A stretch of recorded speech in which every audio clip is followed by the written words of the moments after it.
Okay, so 10th standard students, now we are in the continuation of your previous class. That is, we was going through the regulations of money supply, means how the money is being supplied into the market by the RBI.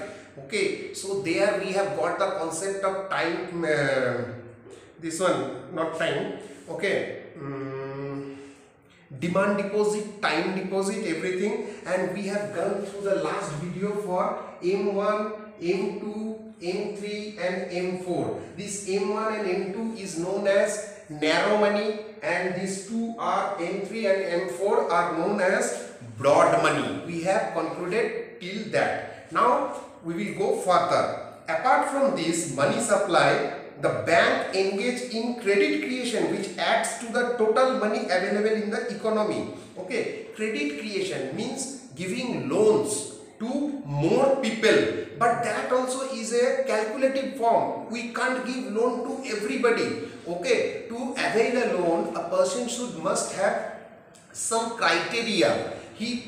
Like for availing a loan, their person must be having a business or job. Means, see, I am taking a loan. If I don't have any income, how I will pay the bank? The bank will see that one. Okay, so apart from this money supply, the bank engage in credit creation, which adds to the total money available in the economy. See, calculating all this broad money and narrow money, you will get the what is the currency supply is there in the country, or how much money is there in the country. But credit creation means I am giving the loan to a person, that is also boosting for this money. With this money, that should get calculated. So that is the credit creation.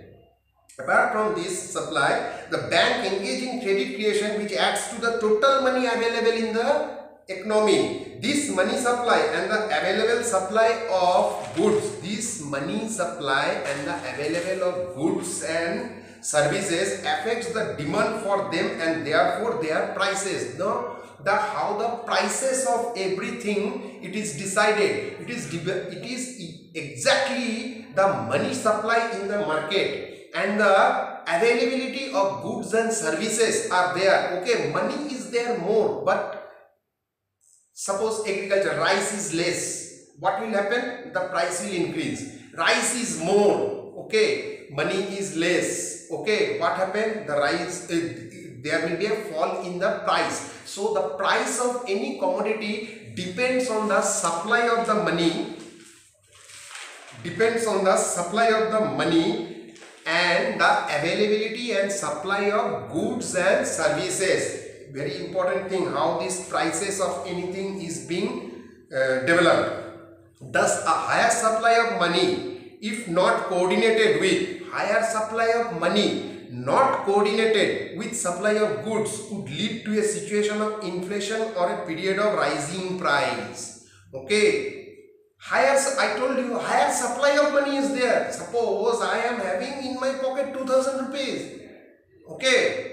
Or not only me, suppose in the market the money is there for 2000 rupees, but there is only 1 kg of rice. Automatically the price of the rice will increase. Likewise, if there are 100 kgs of rice, the price will get low. Okay, so thus a higher supply of money, if not coordinated, supply of money is there, it must get coordinated with the demand and supply of with the supply of goods and services. If the services and goods are also available, then the price will be moderate or low. If the one thing is not available with me, what will happen? If that time the black happens, black market, you know, na? Suppose something is in scarcity, means suppose in the market rice is less. If one person or one shopkeeper will tell, see, I am having only 5 kg of rice, no other persons are there, so this 40 kg of rice I will sell for 60 rupees. You want to buy, you buy, or else you go. Okay, then what happened? Then the people will go and buy with this extra 20 rupees, means 40 rupees, he is asking for 60 rupees. 20 rupees gap, that is the black market happens like that. When supply is not coordinated, means money is there, Same time, goods and services should be there. If it is not there, then only the haphazards happen. Okay, so what happened? Thus, a higher supply of money, if not coordinated with supply of goods, would lead to a situation of inflation or a period of rising price. Okay, mild increase in price is like tonic to the economy. Mild increase in prices means, suppose a product I was purchasing for 10 rupees, now it became 10 rupee 25 paisa, means mild increase in the mild increase in the price. So the mild increase in price is like tonic to the economy. For the economy, it is a tonic. Okay, but if the rate is very rapid or high, means suppose the product what I was purchasing today, I was purchasing for 10 rupees. Today I again gone and I purchase it for 10 rupee 25 paisa. Okay, it is okay, mild increase. Okay, another 1 week after I gone and I see it became 14 rupees. Another 1 week it became 18 rupees. So this rapid increase in the price, what happened? Mild increase in price is like tonic to the economy, but if the rate is very rapid or high, it is not good for economic growth. It is not good for economic growth, means something's economically problem is happening. The demand or the supply of money is not adequate to the, or it's not cooperative. Okay, or it's not coordinating with the supply of goods and services. It affects the purchasing power of the individual and income distribution in the country, the overall investment. So what will happen if the price increases? It affects the purchasing power. Means something I was purchasing for 50 rupees, now it became 100 rupees. What I will do? I will try to make it all the things within this 50 rupees only. Okay, previously I was buying 2 kg of sugar, now I am buying only 1 kg of sugar because the increase high. So it affects the purchasing power of the individual and income distribution within the country. Income distribution also it affects. In order to regulate the price situation, the RBI varies the supply of currency. No, it's not that all time it will happen. RBI sometime they stop supplying the money because they can this economy has to be regulated by RBI. They always check that what is happening in the market so that the price should not get high.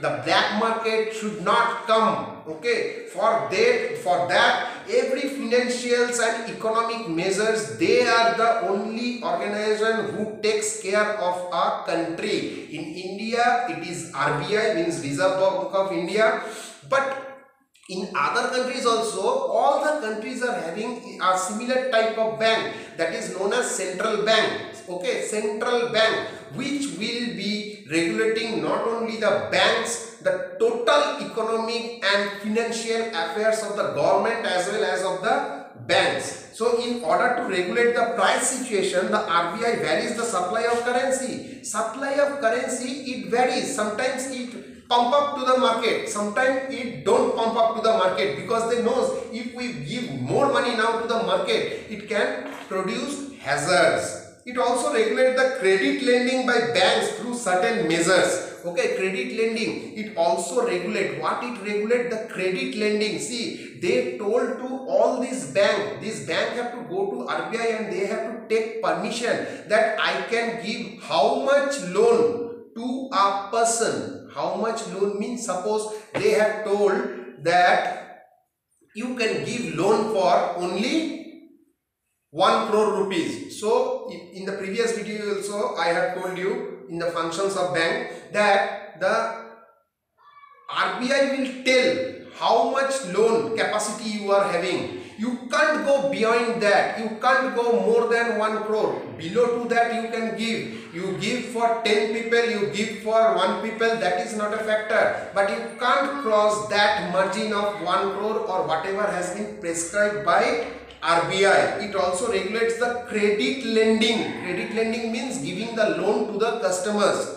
by banks through certain measures. Measures are there, or else bank will tell, okay, anybody is coming, okay, give the loan, no problem. So documentation should be well and good, and it should be on the prescribed method, okay. And not only that, they should be having a margin, okay. Every person is capable of paying. Suppose if somebody have given some person 10 crore of this one loan, and the person's salary is 10,000, is it possible throughout the life he can't pay all this money? So that are the things, or that are the measures RBI always took, so that there should not be a fall down or difficulties these banks should face up in the near future.